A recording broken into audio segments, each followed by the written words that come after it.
Hello, everybody. This is Dr. Fraud, Michael Skiba here. Happy Wednesday to you all. I would like to welcome you to episode 7 of DFTV WTF. Really excited that you are here. So this is our 7th episode, and this is really growing. I'm so excited to continue along with this platform. And as I say in all my sessions, please continue to engage with us. I love some of the ideas you're sending me. I had some great questions submitted on LinkedIn and private chat early on. So please continue the engagement. We want to really make this useful for you. And this episode is no different. So we figured we're going to grab a little sun. We're going to head to Puerto Rico. And I figured who better to do that than Dr. Melvin Rosario Crespo, our special guest today. And Melvin and I are going to be doing some fishing in Puerto Rico. So I wish we were down where you are right now, Melvin. But in light of that, we'll have to settle for a virtual fishing trip. So what we're going to talk about today is a big scam that happened in Puerto Rico not too long ago, and resulted in about a $4 million exposure. And this was a classic phishing scheme. So we're going to dive into the scheme, the case itself, talk about some prevention, talk about things that are going on in Puerto Rico right now, and also the area down there, and then scaled globally as well. So we're really excited. I want to introduce Melvin Rosario. So Melvin is a close colleague of mine. I want to introduce him, provide a little bit of his background. So Melvin has over 25 years of experience in insurance, claims, legal, criminal investigations. So he has a PhD and is also an attorney. He had positions as a supervisor, director, and VP of claims for a number of property casualty multinational insurers. He also worked for Puerto Rico Department of Insurance. He is an active professor. He is currently president of the Academic Senate and owns his own consulting firm to public and private organizations. So Dr. Melvin Rosario, thank you for being here today. Glad to see you. Thanks to you. And first things, thanks for the invitation to your program. For sure. And Melvin, just don't do us a favor and show us your background or out your window or anything like that. We don't want to see those beautiful beaches you have down there or anything like that. So, but yeah, we look forward to the day we can actually see you in person. So, but yeah, so Melvin and I, we share an academic hat as well. So we've collaborated on many other things before. And this was a topic that we, is near and dear to us and is just increasing in intensity and exposure, and especially during this environment right now. We're seeing a lot more of these phishing campaigns going on. So what we want to do today is kind of spread the awareness. We want to talk about this specific case and what happened, and also try to extract, ways that we can try to prevent that within your respective organizations and companies, whether you're public or private.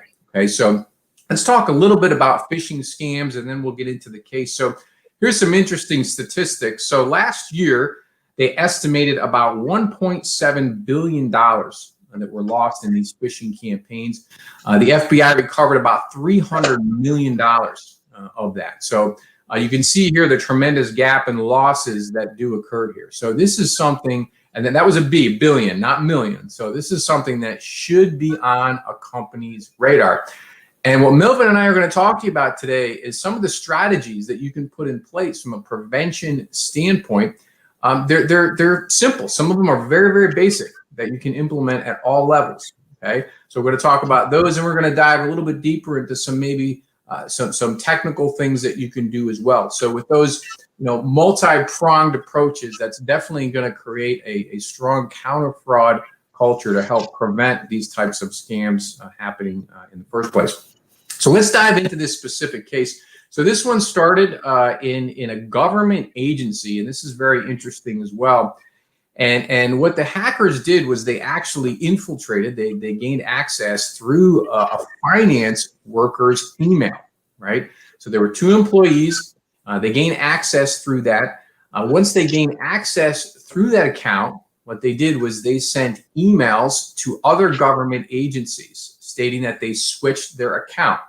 and there was a financial relationship that they had. So those other government agencies would send payments to this finance institution. Well, what happened is when these phishing emails went out, two of these government agencies got duped, and they sent money into the account.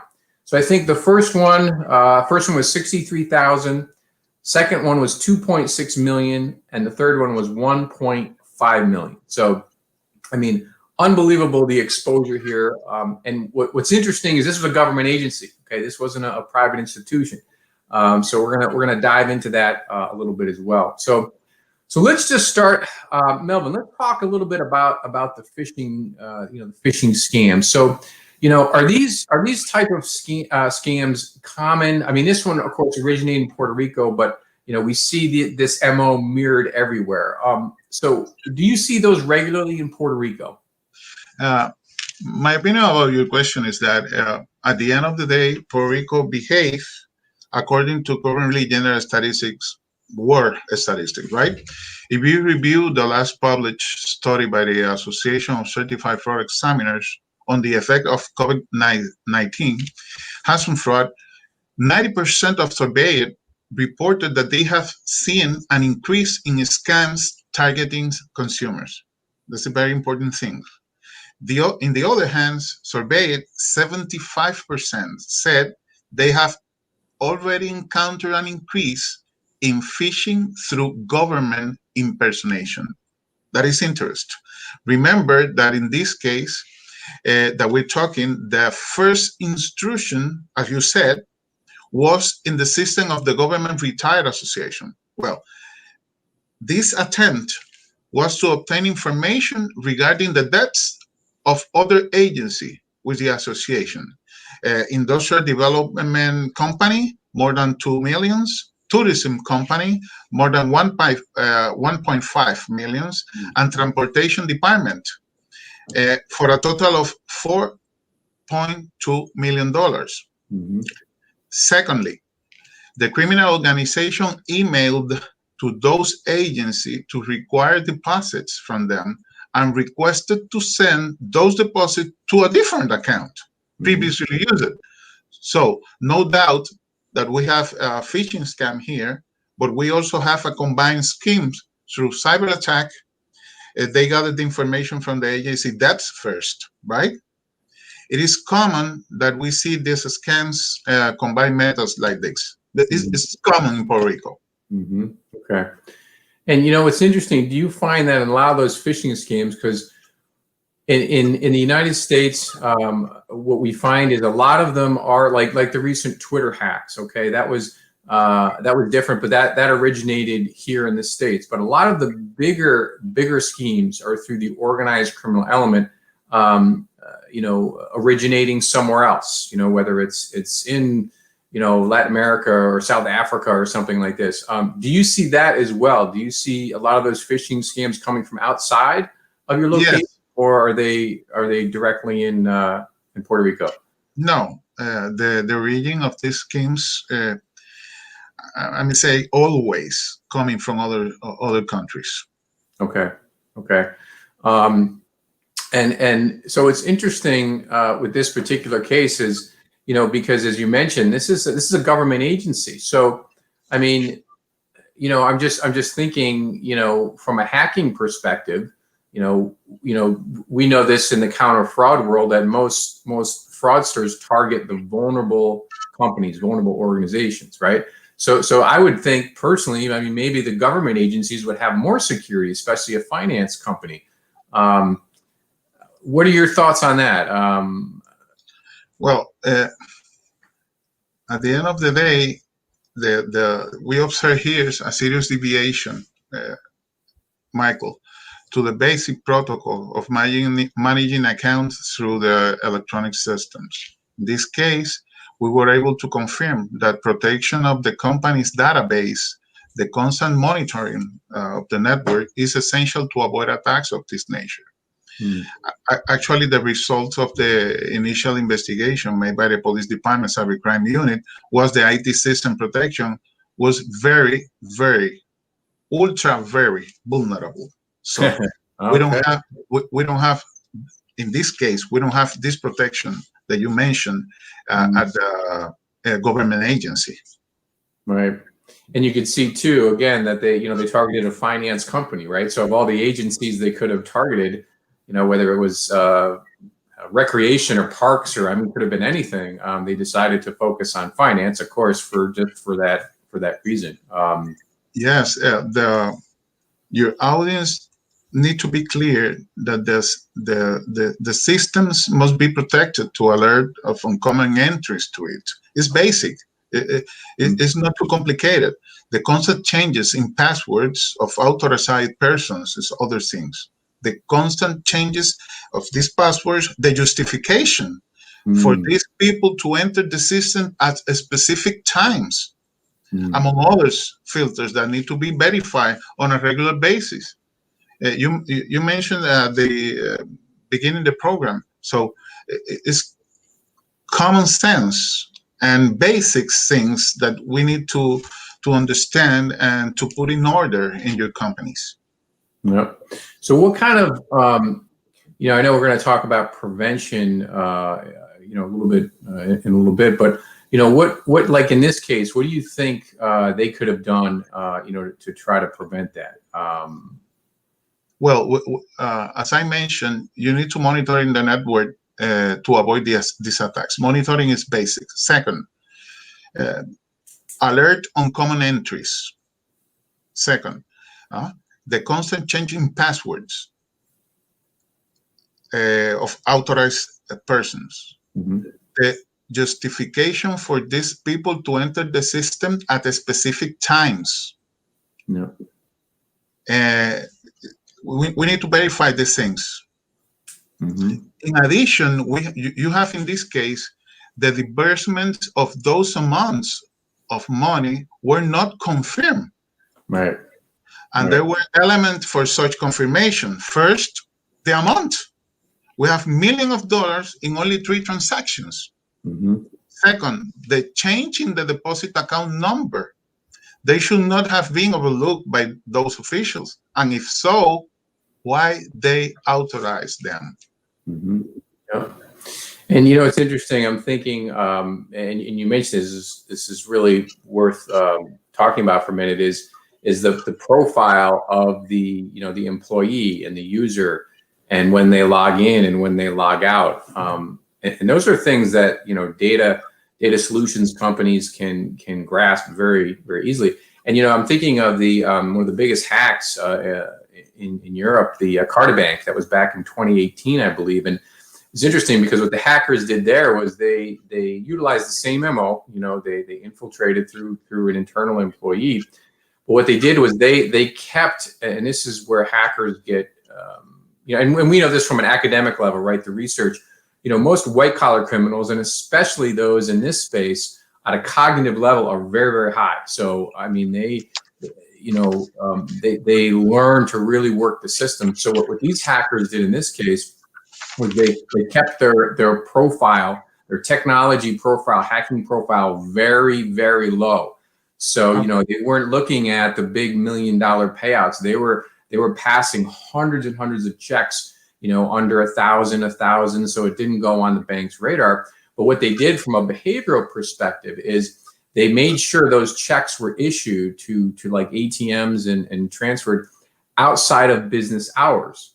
So normally, though, I mean, this is kind of like a chess match. They were 2 steps ahead, because normally a system would say, okay, that employee normally doesn't work, past 5, and this payment came in at 7. But what they did was they did it in such a small amount that it didn't raise any flags. It was actually quite, I don't want to say quite smart, but they were 1 step ahead of that system, and that's how it went on for such a long period of time.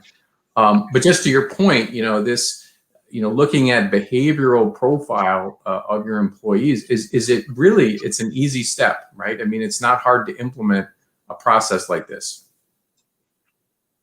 Absolutely. Yeah. So how about, and I know, again, you're heavily involved in academics. So tell us a little bit about, what's going on right now in your world in Puerto Rico with academics, specifically to the fraud, the fraud space. What direction are you seeing things going with research? And Yes.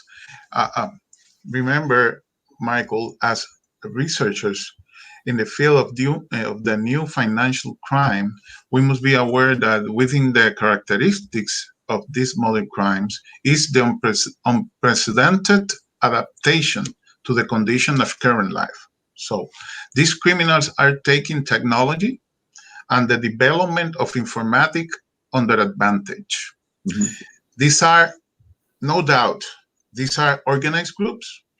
They are professionals, and in most cases, their operations are internationally or overseas, right? So, if we do not have the capability to formally educate ourselves related to technological advances and generate international investigation agreements between countries in the process of investigating this type of crimes, we will not be able to generate adequate prevention tools. According to this, as one of the most significant historical projects in our country, at the Inter-American University of Puerto Rico, the Metropolitan Campus, we have created a specialized master's degree in investigation of economic crimes. It is unique in Puerto Rico. Also, it's unique in Caribbean, Central, and South America. Through this new degree, students can specialize in topics as legal aspects of economic crimes, cyber crimes, organized crimes, national security, terrorism, risk management, compliance, among others. So, which will allow them to have the point of view of the investigation site. We just have started now in August. This is one of the most contribution to our academic work, you say recently. Mhm. Yep. And that's, so what's interesting from us from an academic perspective is we know that, if there's a draw for students in a program and schools are going to invest in these resources, this is something that the market does need. And I think really education is step one, starting at the collegiate level, and educating, students to go into the professional world and whether they're teachers or investigators, doesn't matter, but they can then spread the word even further, which I think is so critical. And how important do you think training is, at a corporate level, an organization level, like internal training? I think that is one of the most important strategies. Well, this kind of things, if you don't learn at the university, you need to go with their. We need to training the people in their employments. Don't forget the characteristics of these criminals. Yes, they are professionals. They have the capability to adaptability to the new levels. In occasion more rapid than the government. Mm-hmm. So the training is basic here, and it's not only the basic training; it's specialized training in the area. Yep. Continuing education also. Yeah, right.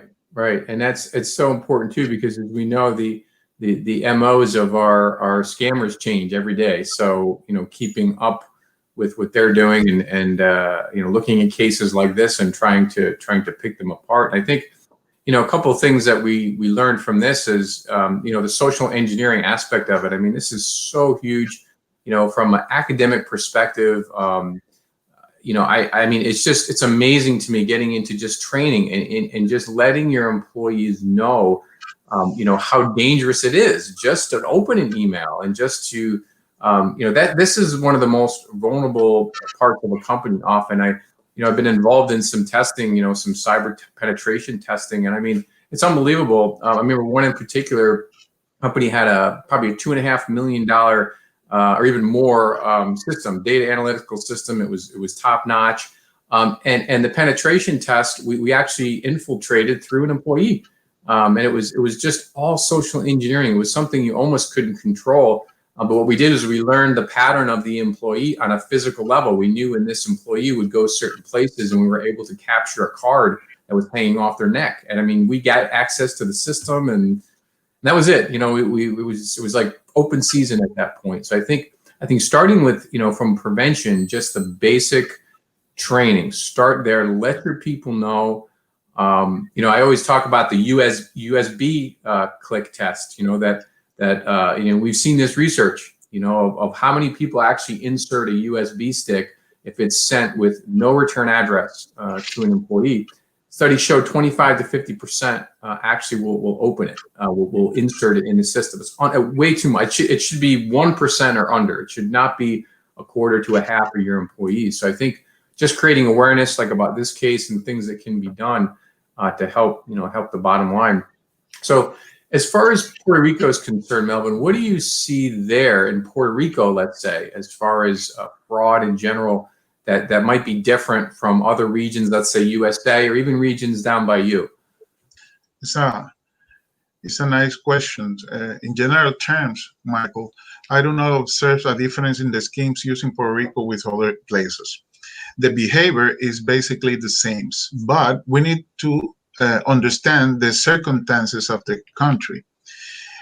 The fact in Puerto Rico had 2 hurricanes in 2017, Irma in August and Maria in September.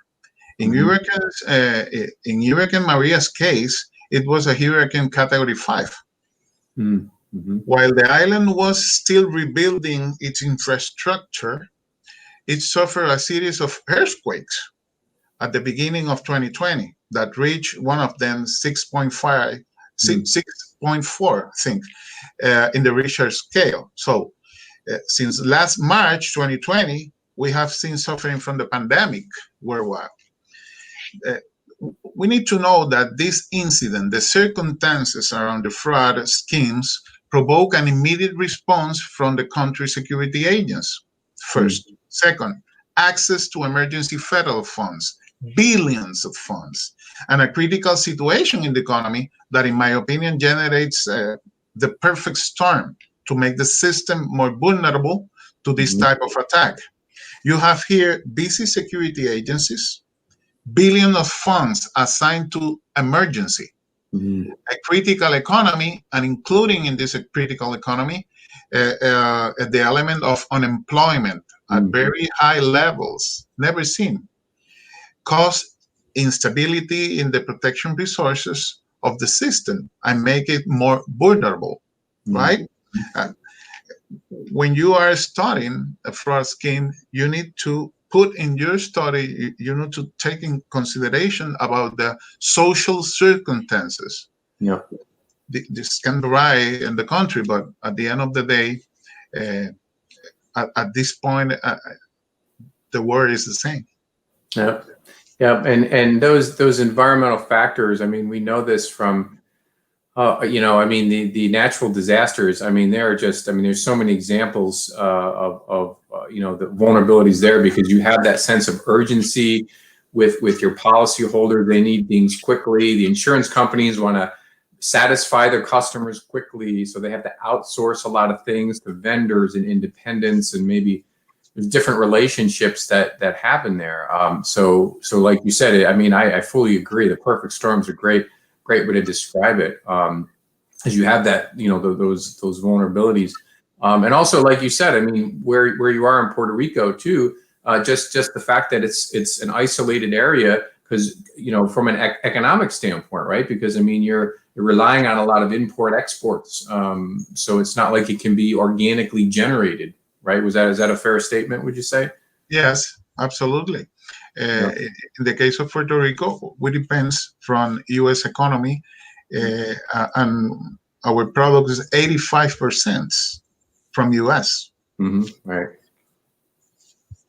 So this, and again, another factor that kind of comes into play. Yep. So I think, when we start to talk about, and actually I'd like to just get to the chat. I want to thank you, Fran. Fran has a quick comment in here.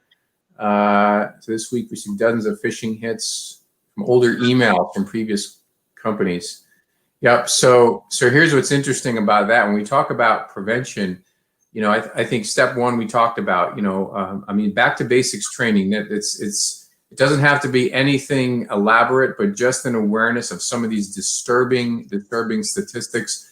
I remember reading, some recent research that showed about 1 in 131 emails that are sent are malicious, and having those spam filters is so important because it reduces that, the curiosity. That's what it feeds off, right? I mean, you get an email and you just want to click on it. What does this mean? And that's what they do.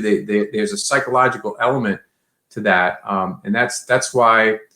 Some of the phishing campaigns that I've seen recently, they'll keep it like a lot of people are shipping things, right? So they'll send an email like from Amazon Prime, and they'll say, "Oh, your package has been tracked. Click here to know where it is." I mean, it's like I would say probably 90% of the population has something clicked. So I mean, you're so tempted to click. So I think starting with that prevention would be one. And Fran, to your point, and something to look at always, and this is a workaround. Because with the SMTP programs that emails have, there's actually a kind of a loophole in that system, because what happens is those emails, when a hacker grabs an email, like they did in this case of that finance employee, they grab that email and then they send communications from that email. It's not really that person. So what they do though is there's no way that SMTP picks up that it's a genuine person or not.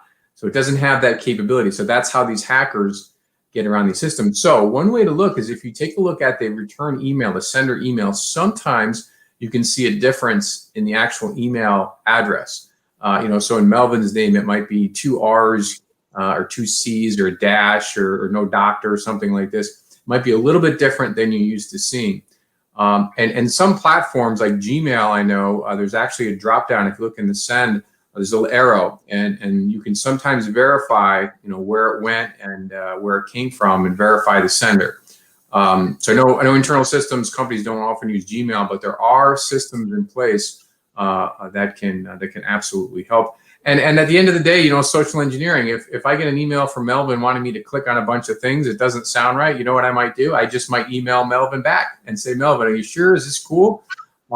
And you'd be surprised. Something like that, Melvin responds and says, I have no idea what you're talking about, or I don't get a response. So making it a little more difficult sometimes. These criminals are going to go other places for sure. Would you recommend any other tips, Melvin? In this case, it's basic, and you mentioned all of that. You have here maybe 3 red flags, big red flags, and basics. 1, the email. Other email, different email. 2nd, a request of change of account. And 3rd, the amount. Mm-hmm. So how difficult could be that? Right. So just start there, and then the basics. Yeah. Now I know we're getting close to time, so for us, the phishing scams, these are not going to go away. We know that, and I think just implementing some basic, 2-pronged approach, as I often say, there's always the human element of that.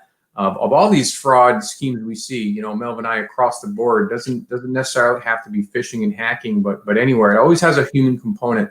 So look to do some, focus your strategies on the human aspect of it, whether it's training or, code of conducts or things like this, certain ethical training you can provide. But then also the technology. There's a lot of technology that can help, like we mentioned, look for those outliers in behavior.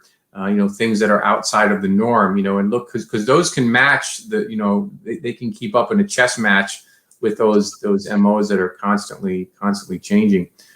So Melvin, before we get out of time, I always like to end with asking my guests a couple quick questions. The first one is, tell us a fun fact about yourself, about Dr. Melvin Rosario Crespo that we don't know. A fun fact. Well, as one important professor told me in some occasion that the question is more easy than the answer. Well,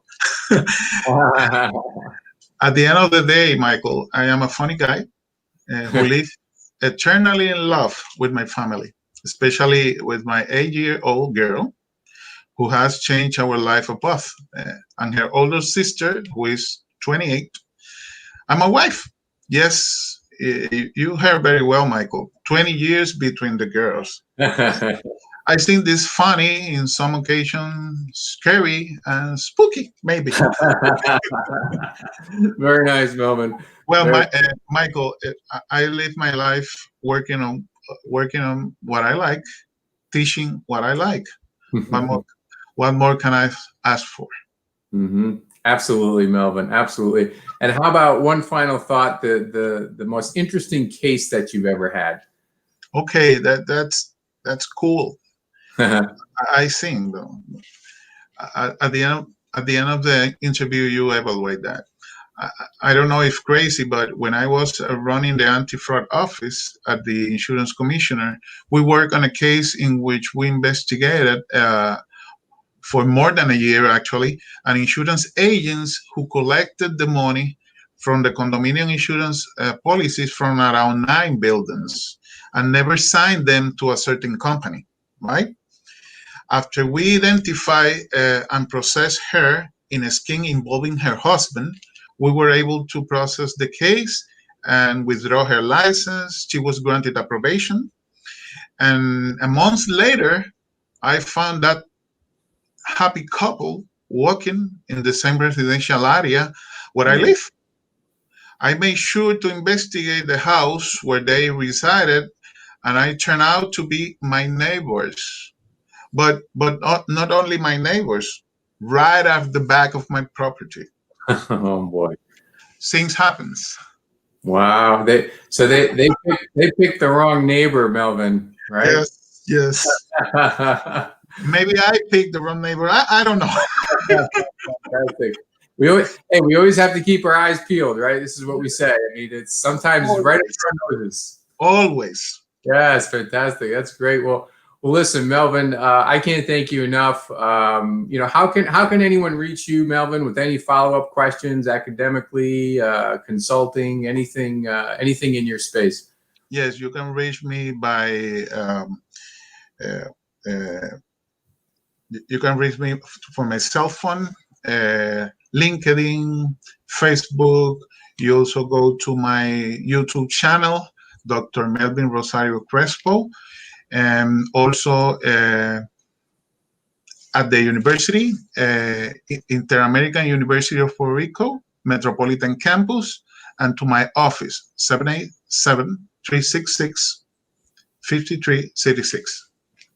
Okay, fantastic. And to all of our guests, so Melvin, thank you so much. It was a great fishing trip. And I'm definitely going to take a rain check on a real one. So I'm going to hold you to that. Okay. Absolutely. Thank you for your invitation, and thanks to your audience.